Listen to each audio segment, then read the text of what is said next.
macio, pelo amor de Deus. Ó, o Gabigol não vive o melhor momento da carreira. Presta atenção, 1h da tarde. Começou o esporte, né? Horário Perfeito, novo. horário novo. O povo que assiste a gente no YouTube mais à noite, quando volta do trabalho, né? Que é muita gente. Um beijo pra vocês aí do YouTube. A gente nunca cumprimenta essas pessoas. É verdade. Um beijo pra vocês. Boa noite pra vocês. Boa tarde, né? Mas está de horário novo. Pra quem tá com a TV já sabe, ligou aqui 1h da tarde. Pra você que tá no YouTube, um dia eu tiro folga e tal, 1h é o nosso novo horário, conta pra geral. Ah, no Clean. Esquece isso. Esquece, já falei com vocês. E agora é aqui, 1h é aqui, tá? Olha só, falando do Gabigol, meninos, ele não vive o melhor momento da carreira, aquele famoso que fase, né? Mesmo assim, ele pode quebrar recordes importantes na Libertadores. Cadê? O Flamengo já sabe o dia que vai jogar a final do Carioca e também de sua estreia na Libertadores. O primeiro jogo será no dia 30, no sábado, já que o time começa a trilhar o caminho pela glória eterna no dia 2 de abril, diante do Milionários na Colômbia. Com isso, o rubro-negro terá um curto prazo para se preparar para o maior desafio na temporada. Além disso, o Fla terá ainda que encarar a altitude logo na sua estreia na competição continental. Para o desafio, tem um dos jogadores que fez história na competição, Gabigol. Ele é o atacante brasileiro com mais gols na Libertadores e quer continuar batendo recorde. No título de 2019, a estreia também foi na altitude contra o São José da Bolívia. Vitória por 1-0 com gol do ídolo. Se a fase do jogador não é das melhores, a aposta é de uma retomada justamente na sua competição preferida. Atualmente, o jogador possui 31 gols marcados, sendo um pelo Santos e os outros 30 pelo Flamengo. No ranking geral dos artilheiros da história da Libertadores, ele aparece em terceiro lugar.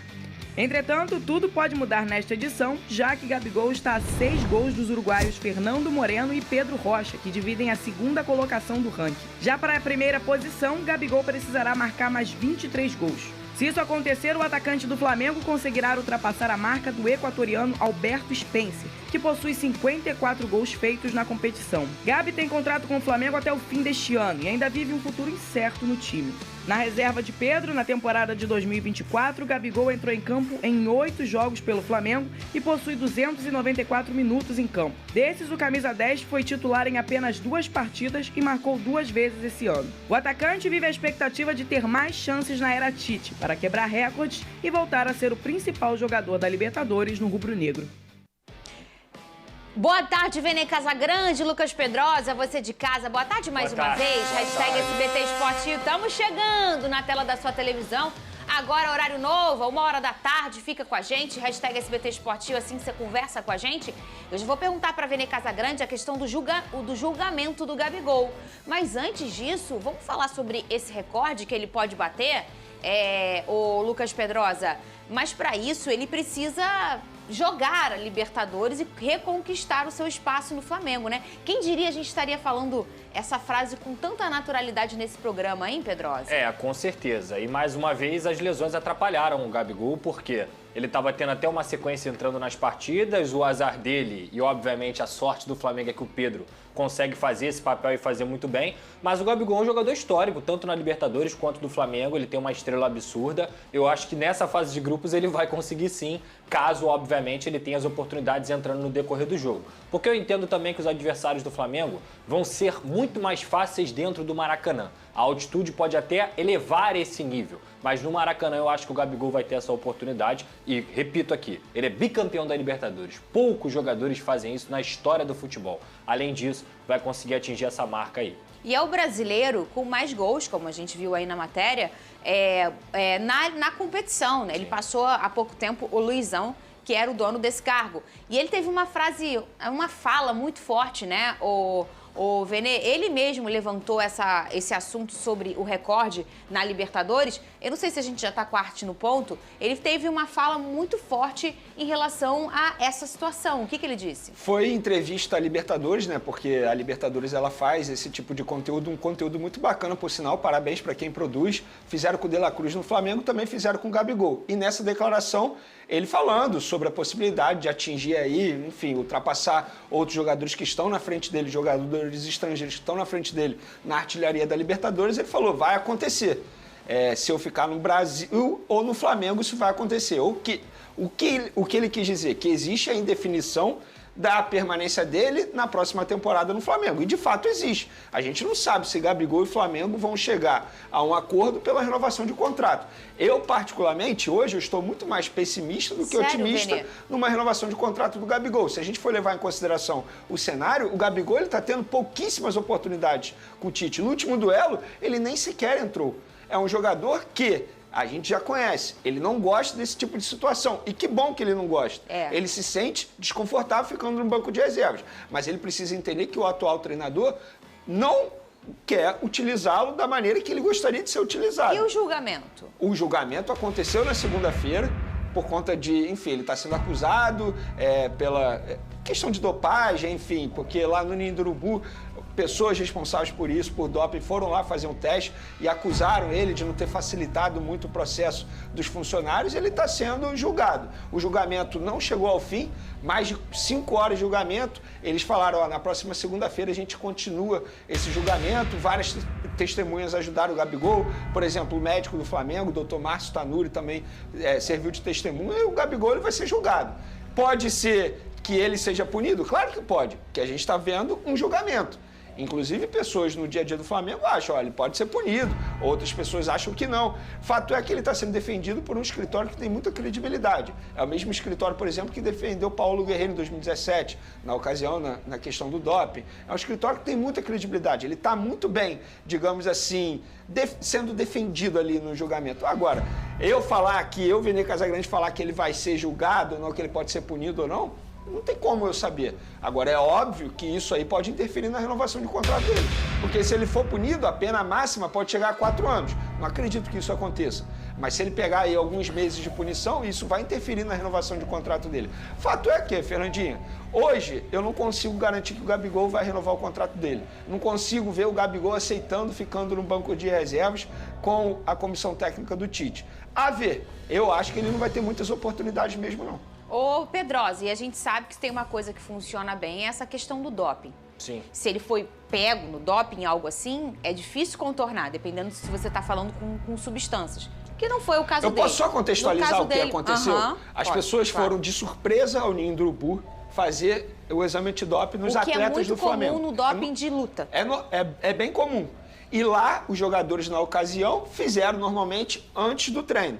O Gabigol não fez antes do treino, fez depois do treino e mesmo assim fez na base da correria, não facilitando a vida dos funcionários. Mas fez dificultando. Fez no momento que não era para fazer naquele primeiro momento antes da atividade. Mas sabe o que acontece, Pedrosa? E aí a gente não está falando de um problema de doping com substância. A gente está falando de um problema de doping em que o jogador não facilitou. Assim, quando é em jogo e eles às vezes não querem esperar, não conseguem fazer xixi, fica bravinho, eles têm que entender que isso faz parte da esfera esportiva como profissional. Isso é um procedimento, como a gente tem vários procedimentos aqui para entrar no ar, por exemplo. É um procedimento do atleta profissional de futebol e do atleta profissional de qualquer esporte.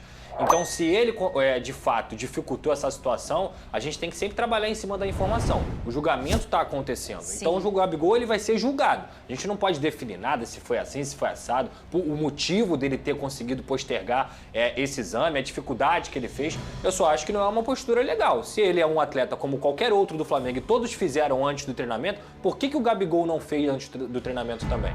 Então é isso. Será que pode ser julgado. só um sustinho para, da próxima vez, não dificulta o nosso trabalho, não? Não, eu não vejo dessa forma não, Fernando. Isso é muito sério, cara. Muito. Isso é muito sério. Mas eu digo, o olhar que a gente não tá falando aqui, tem uma substância que pode ter aparecido. Não. Não. A gente tá falando de um lecrequé na hora de fazer o exame.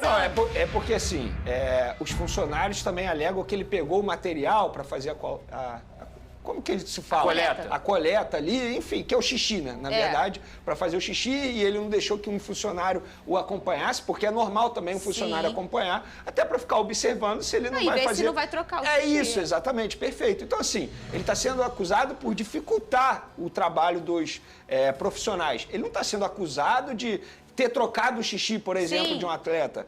Então, assim, eu acho que é muito mais para aparecer também, na verdade, né? Porque se a gente for parar e analisar, a situação aconteceu em abril do ano passado. Eles foram acusar o Gabigol em dezembro. Mas é por isso que eu tô falando pra vocês. Às vezes não é pra aparecer.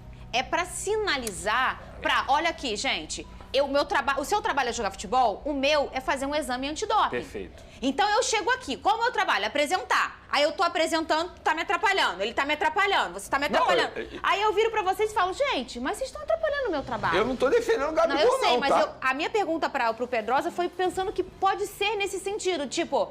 A gente não tá falando de um pode ser uma substância no Gabigol. Não, a gente tá falando de uma conduta que não foi bacana. Eu acho que o julgamento tinha que ocorrer e aí, ocultamente, tem um recado. Cara, não é porque você é o Gabigol que a gente não vai fazer um julgamento em você. Você é o Gabigol, você é mais um atleta de futebol dentro do futebol brasileiro. Então o julgamento ele tem que acontecer. Eu não vejo, nesse sentido, algum motivo para, meu Deus, que alarde, não sei o quê. Mas ele é o Gabigol, ele é mais um jogador de futebol. Ele tem que cumprir os procedimentos. Por que 30 jogadores do Flamengo cumpriram o procedimento e o Gabigol não cumpriu? É só isso. Não, e não é a primeira vez que tem uma polêmica envolvendo o Gabigol e exame antidoping. Vocês vão se recordar que o Gabigol brigou com o Marcos Braz, porque na ocasião ele queria ir embora e o Braz falou, não, cara, você tem que ficar aqui porque o Flamengo pode ser punido. Você pode ser punido se você for obrigado a fazer exame antidoping. De fato, é um atleta que tem, digamos, dificuldade de seguir regras. E ele precisa entender que, tal como outros atletas, tem as regras. É reincidente na situação, Exato. Né? E por comportamento, não por substância. Olha lá, você acha que o Gabigol merece uma nova chance no time titular do Flamengo? Sim, ao lado do Pedro, é a primeira opção. Não, o Pedro tá voando, é a segunda opção. Vai ser um bom reserva. A terceira opção, e ciclo está encerrado, é a última opção. Por hora, vencendo sim ao lado do Pedro. E a gente sabe que é só uma casquinha que o Pedro der e a torcida vai aclamar a volta deste homem, Lucas Pedrosa. Até porque o Pedro já foi xingado, certo? Em um passado recente. E com muita razão, a torcida do Flamengo gosta muito do Gabigol, né, gente? Eu sempre falo que é o seguinte, torcer pro Gabigol e torcer pro Flamengo, quando o Gabigol faz um gol, você tem que comemorar duas vezes, porque a mística Gabigol e Flamengo ela é muito forte, isso é óbvio. Inclusive, dos últimos títulos aí do Flamengo, ele participou de forma crucial em todos. Mas, de fato, ele não vem jogando tanto desde o ano passado, teve uma lesão. Talvez até a gente lembrar do episódio do ano passado, que ele teve uma lesão e continuou jogando. Dessa vez ele preferiu parar. Preferiu parar para tratar e conseguir voltar 100%. Até porque, se ele não tiver 100%, esquece, meu amigo. O Pedro tá jogando muita bola. O concorrente dele é muito forte. Você vota em Kenny? Cara, não, o Pedro tá voando. Você, Venê? Hoje é um bom reserva. Eu votaria na terceira opção. Hoje é um bom reserva. O Big Boy está levantando. Gente, no lugar do Luiz Araújo, vocês não colocariam o Gabigol? Ele não tem essa característica. Já teve, mas agora não tem mais. De jogar ali mais aberto. Porque, por exemplo, quem acompanha o Gabigol desde o Santos, o Gabigol rodava o campo inteiro, ele preenchia o campo inteiro, ele ia pela direita, ele ia pela esquerda, ele conseguia fazer o facão pelo meio. Até num momento em 2019, no Flamengo, ele também fazia isso com qualidade. Tanto que ele faz um golaço no Santos, que ele pega a bola na ponta esquerda e vem, bate de cobertura e faz um gol. Só que eu não vejo o Gabigol, pelo menos atualmente, com essa característica de jogar como ponta direita. Inclusive, tem um jogo com o Dorival Júnior, com o Sampaoli, desculpa, contra o São Paulo, que ele jogou nessa função e não deu certo. Vocês se recordam disso? Sim. Ele jogou aberto pela ponta, ele não ajudou nem um pouco na marcação, atrapalhou demais o Flamengo, mostrando que essa não é mais a função dele. Quem já resolveu esse problema agora está na seleção brasileira, não é mesmo, Vini Casagrande? É verdade. Olha aqui, ó, saiu a tabela com os jogos da fase de grupos da Libertadores. Vamos analisar juntos essa tabela? Coloca na tela aí, para quem não pode ver, a gente conta. Esse é o jogo de ida, tá? Primeira rodada da Libertadores em 2024. É o Milionários recebendo o Flamengo. O jogo no El Campín, às 19 horas. Isso é uma altitude, Venê Casagrande? É uma altitude. Dia não 2 tão de alta, abril. Não tão alta quanto é o que o Flamengo vai enfrentar na Bolívia, mas não deixa de ser uma altitude, 2.500 metros mais ou menos. Bastante. É uma altitude. E outra, é no meio dos dois jogos contra o Nova Iguaçu pelo Campeonato Carioca. Por conta desse jogo, que será na terça-feira, o primeiro jogo da final do Campeonato Carioca será no sábado, dia 30 de março. E como vai ser a logística do Flamengo para esse jogo? Já tem? Para esse jogo, não. Eu tenho a logística já para o jogo da Bolívia, porque o Tite, ele enfrentou essa logística algumas vezes nos tempos de seleção brasileira. Então, praticamente, a comissão técnica já tem tudo montado. Agora, para esse duelo, não. E vai depender também do jogo de ida, né? Da final do Campeonato Carioca, do resultado. Eu acho que o Flamengo, enfim, vai ter uma estratégia para essa semana aí que será extremamente importante. Vamos virar a página aí, vamos olhar agora a primeira rodada.